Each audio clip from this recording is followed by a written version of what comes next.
Hi everyone, I'm back again. This time, more elements, of course. This is what I've done on this one so far. And now once I'd done this part, I sort of realised that I hope I can get this other one to actually join up. So I've put a couple of beads in here and I'm hoping that might be enough for me to join them and see how we go. Anyway, we shall continue. I'm actually, as I said, I've been calling things these names, and I sort of call this like an overlay because it sits over the top of what I already had. It makes it actually quite neat and tidy. And then I'm coming down into an accent tuck curl, accent tuck loop, whichever, and I've got my beads in here. And also you have to remember to keep all your threads, your braids, going the same way so that they all curve the same way. So on the outside it actually looks the same. That's what I do anyway. Okay, now the other side. So I've got these pinned together because I know they're the right way. And with this one, when I did it, I actually tucked it one inside the other and saw that. And this time I'm doing it another way just to see if one way is easier than the other. Probably won't be, but I'm an investigative reporter, sort of. So we'll see how it goes. Okay, take my pin out. Sorry about all the hands in there. I'm actually coming out where I want to be. So first thing I'm going to do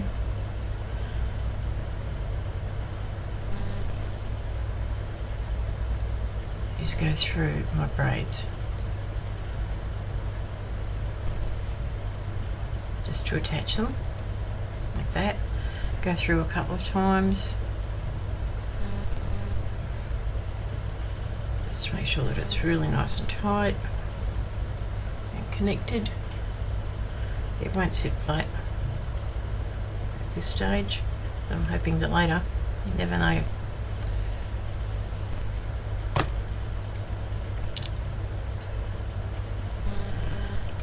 So I've got my 3 braids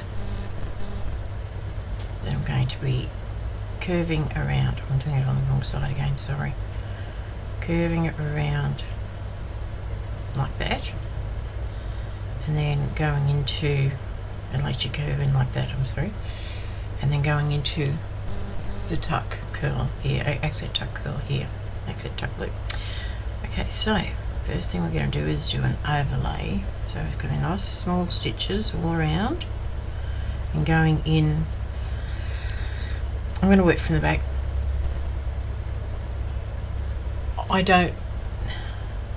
As long as I'm going into the middle of these ones on the outside and as many as I can on the tuck loop that I've done here, I'm not going to try and go all the way to the center and back again. If all I can do is pick up 2 or 3, well, that's all I'll pick up. If I go to the center, then I go to the center. I'm just going to make sure that I'm not pulling it funny at the front though. Move those scissors, otherwise I will get hooked in them. Like I did this little tentacle. I mean, one little tentacle. This is already not as good as the other side because the other side everything was all sort of together and it didn't tangle. But it's up to you guys. Okay, then we're going to come back out again. Making sure you don't take too bigger stitches because you want it to attach. And you also want to go through the middle of your braids, which I'm doing, at least there. Yep. You can tell if you're not, because usually, especially if you're going close to the top here, you can see where the needle is moving through it. And that sort of gives you the clue that, oops, maybe I'm not doing that right. Okay, very gently. Don't go tugging and pulling at your braid because you don't want it to be, maybe come up. You don't want it to be all tight and pulled awful because the more you tug it and pull at it, the more it's going to not round out properly.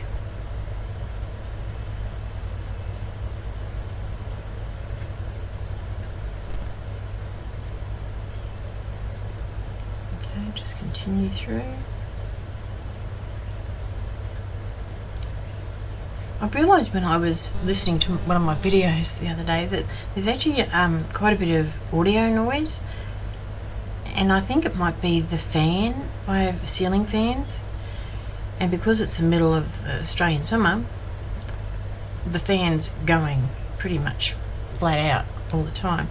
So that's probably, if you hear this shushing sort of a noise, that's what it is. I'm sorry, I can't do anything about it. I'm not going to turn the fans off because it's too hot to do that in Australia. If you don't have fans or air conditioners or something going during an Australian summer,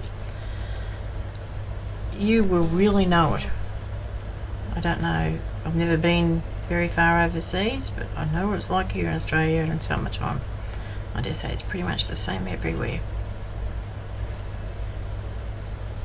So you'll just have to put up with that shushing noise if it's coming through on your one.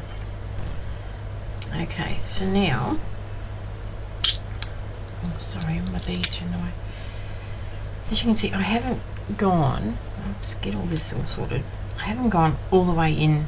I've sort of gone where the centre little loopy tuck thing is here. That's about where it is. So where I'm coming at now is pretty much where I have to start curving, which is what I thought was going to be my problem. The pattern is actually supposed to be with these joined. Probably can't do it. Just have to squash it in a bit. So it's all trial and error. I'm sorry. Okay, so I'll go back out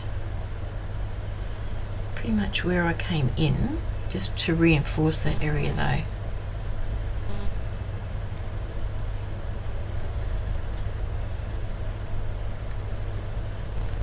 And you don't want it to go, oh for goodness sake. Yep, that's gone through. So I've got another piece of cotton over here from this side.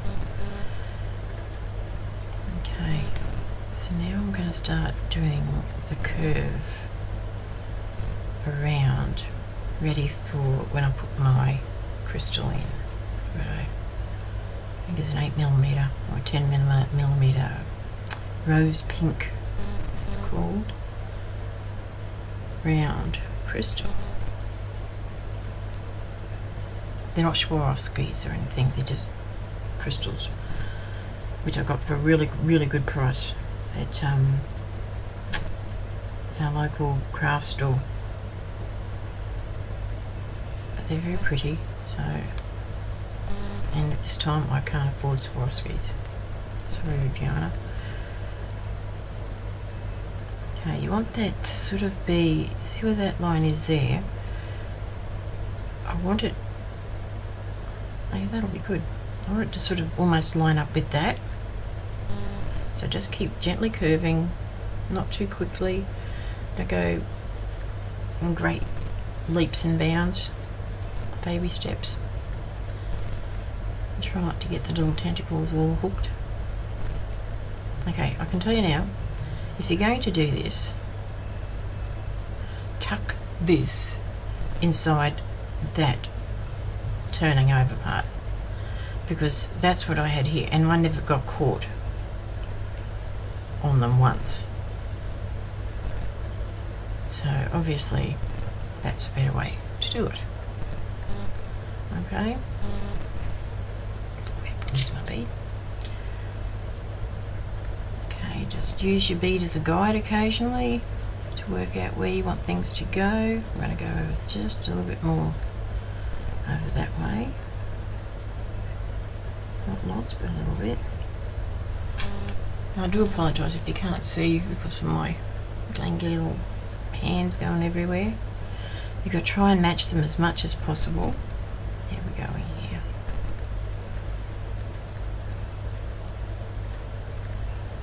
Yep, that's pretty good actually.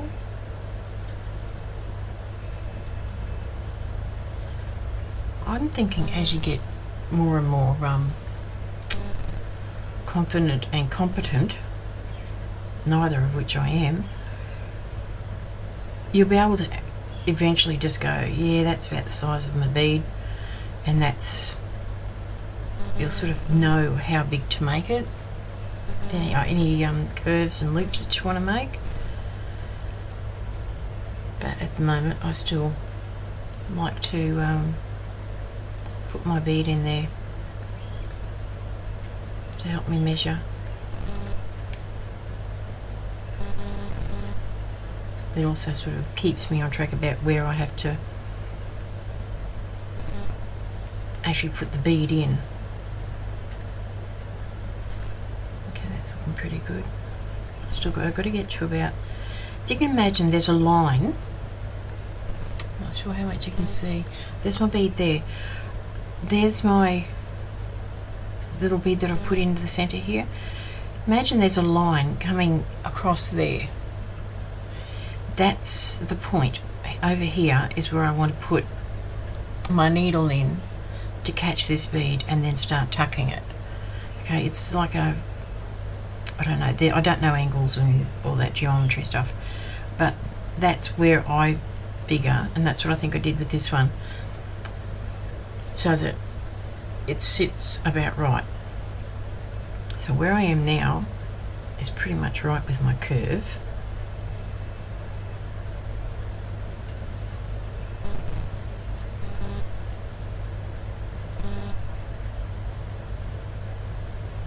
If I could just get it in the middle.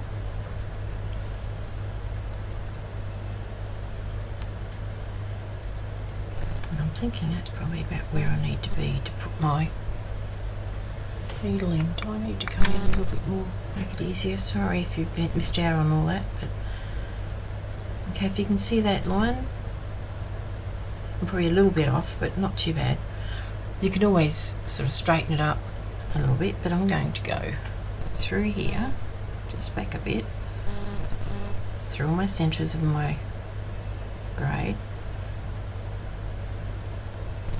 into my bead, crystal, which I've just picked up that pin and thrown it across the room. Okay, and if you can see my cotton is sort of lying, that's about where I want to come out with my needle. And I figure that that will probably give me my best. I'm sort of trying to look at how I can make it when I do these, because I want to do them the same. So I've got to look at angles to make sure that when I do these one time, the next time it's going to be very similar, or as close as I can possibly make it.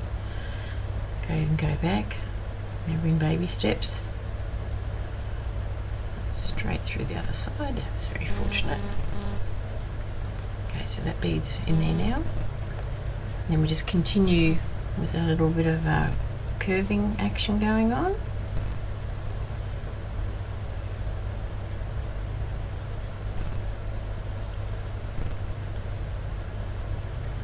Starting to tuck it under, so that it looks like this one over here.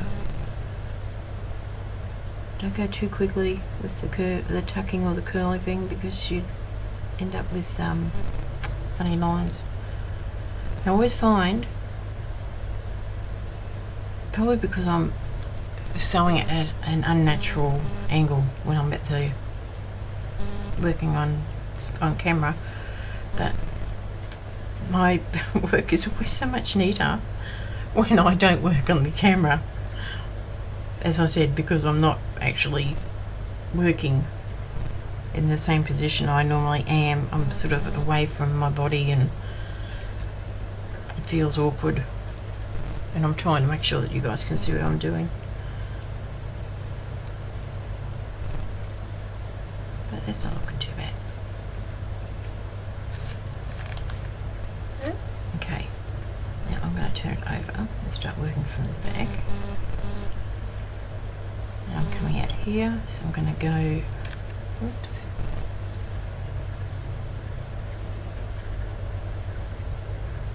back through, if I can get my needle to go in, and to the outside.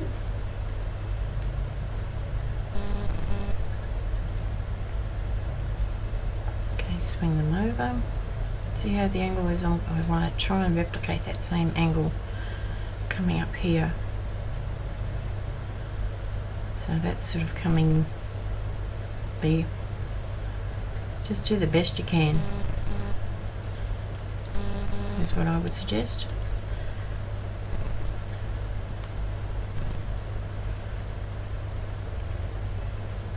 Which is why I only buy the cheap braid, because I'm nowhere near confident that I would do justice to the proper Soutache braid. If you're going to do it, if you decided, yep, now I'm really good, apparently, from what I can gather, the European Soutache braid is the best. It's doesn't fray as much and doesn't it's easier to work with, so I've been told. It actually, I believe, has a core in each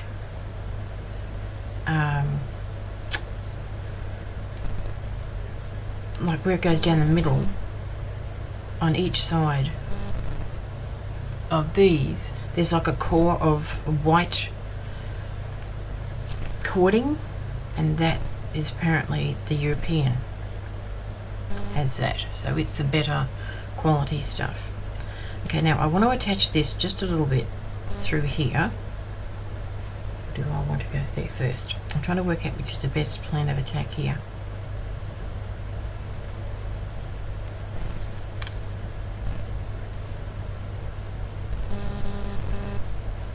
So I eventually want to have them like that.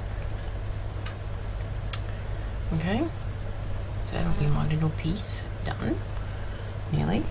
So I have to join them across here, but I also have to get this. I think I'll do this first because I'm already over here. I'll just attach it a couple of spots to the first tuck curl, tuck loop that I did, just through here, making sure you come up between the braids. Don't come through your braid, otherwise it's going to be all yucky. And come back down. Okay, go over a little bit.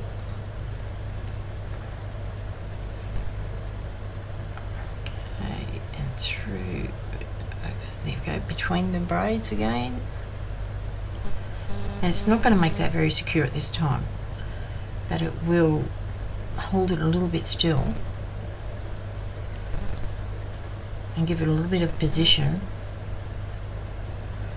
when we start to work over this area here. Okay, that was very fortunate. Came straight through there and then back down through there.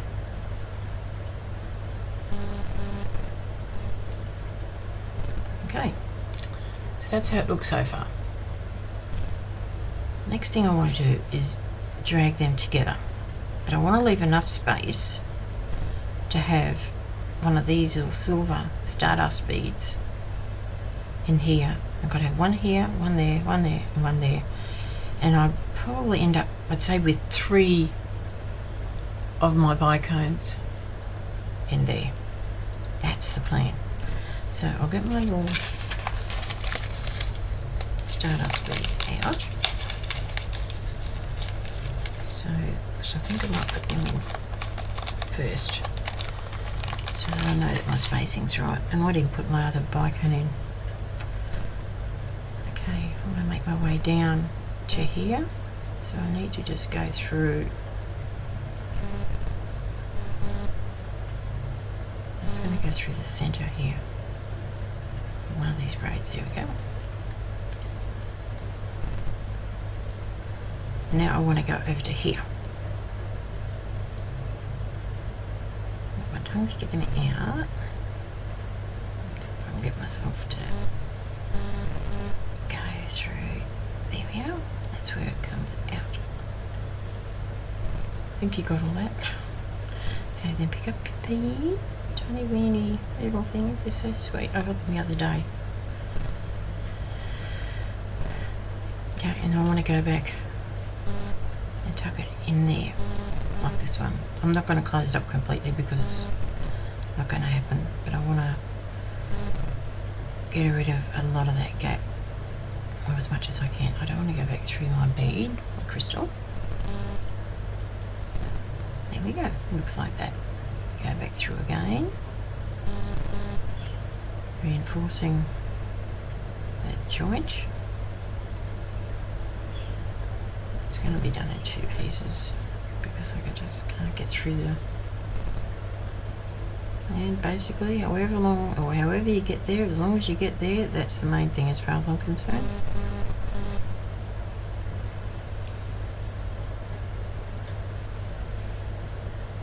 See how that sort of pulls it all nice and tight?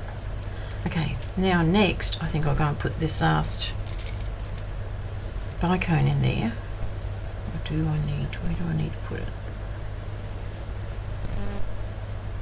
Yeah, I think they're going to go there. So I want to end up between these two. Yeah.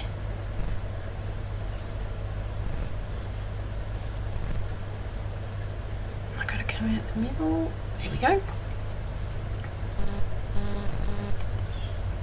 There's probably people out there thinking, oh my gosh, is that how you really do it? If you know a better way, let me know. I'm open to suggestions. As I've said on numerous occasions, this is how I do it. This is how I'm teaching myself to do it. So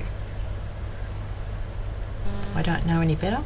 I'm going to go through this bicone here that goes into the bottom tuck loop, accent tuck loop. Okay, go through. I'm going to come out on the wrong side too, just in case I don't quite get through cleanly. That'll be fine. Tug it nice and tightish. I don't think I'm going to be able to get a 4th one in there.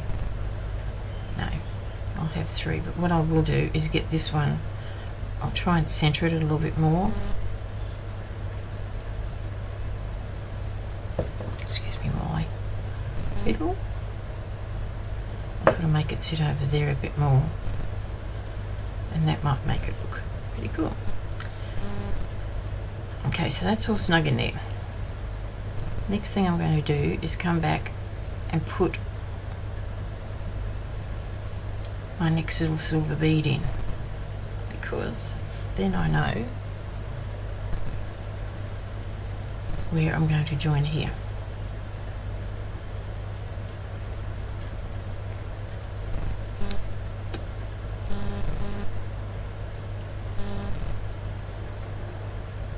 This is going to be all lopsided, I just know it, I can feel it in my bones. So you don't have to come through all of them. As long as you come through enough to secure it, that should be fine.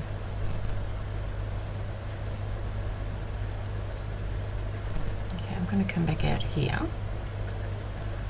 through about halfway between these 2 silver beads again. And I'm going to try and get that bicone.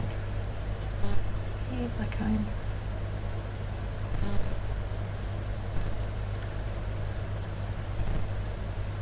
And hopefully tug it over. I've probably pulled it all a bit too tight in there. But that should be good.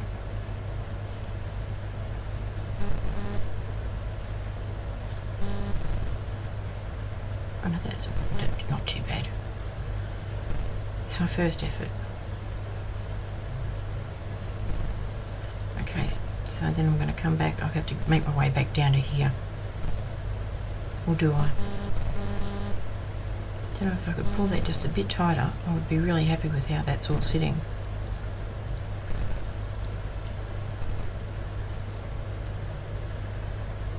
Because I like it open at the end like that, actually.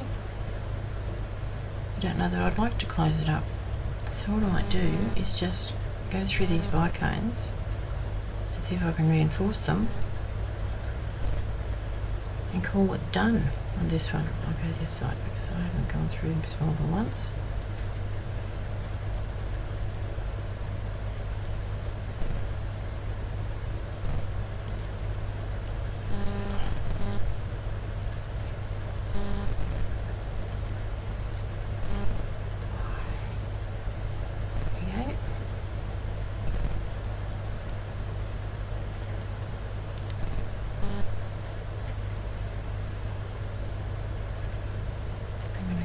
through that one again. Where are you? There it is. And I'll come back down through that one.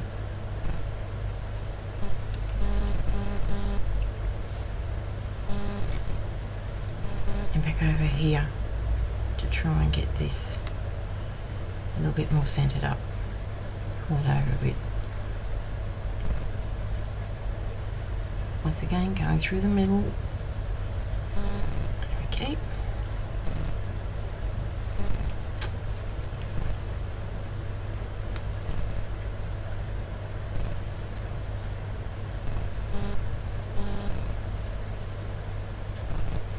There, I'm actually quite happy with that.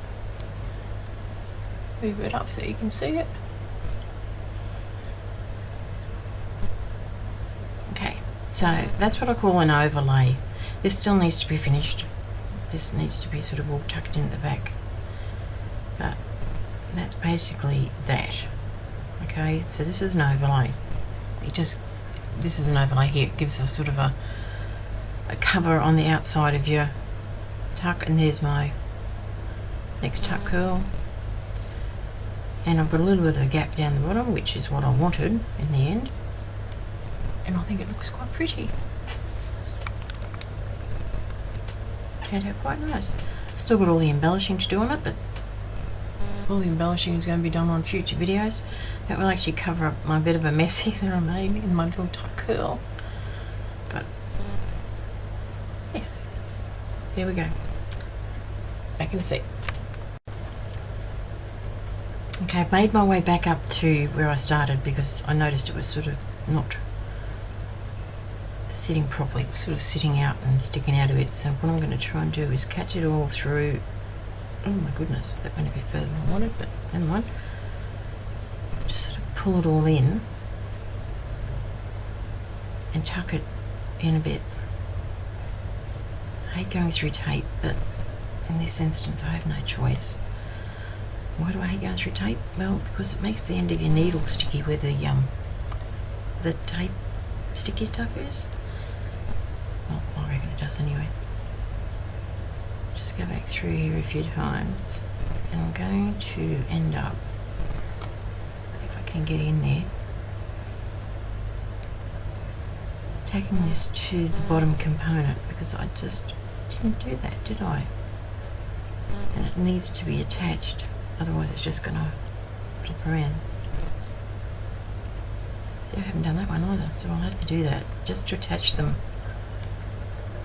Even if it sits like that, it doesn't matter because it's going to be covered, and it'll actually make it probably a bit better because it'll be all one level at the back here more. So what you do, as we've done on numerous occasions, but I'm going to show you again just because I can.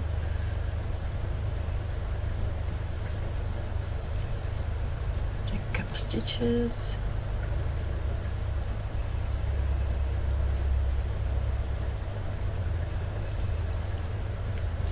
So now we're going to go through about there. This one's going to be on the outside. I knew that was coming through straight through. Okay, and then back through. I don't even know if that's going to catch. Oh yes, there it is. Okay, and go in a bit further here, however you want, however neat you want to be. And I want to come back through and try and catch another part of the component that's there.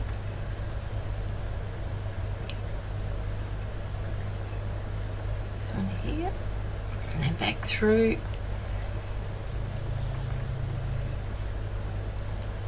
So when you do this, make sure you do it on both sides, which I will do. I'll do this one and then I'll go back and do the other one. That one's right up near the pearl, which is good too.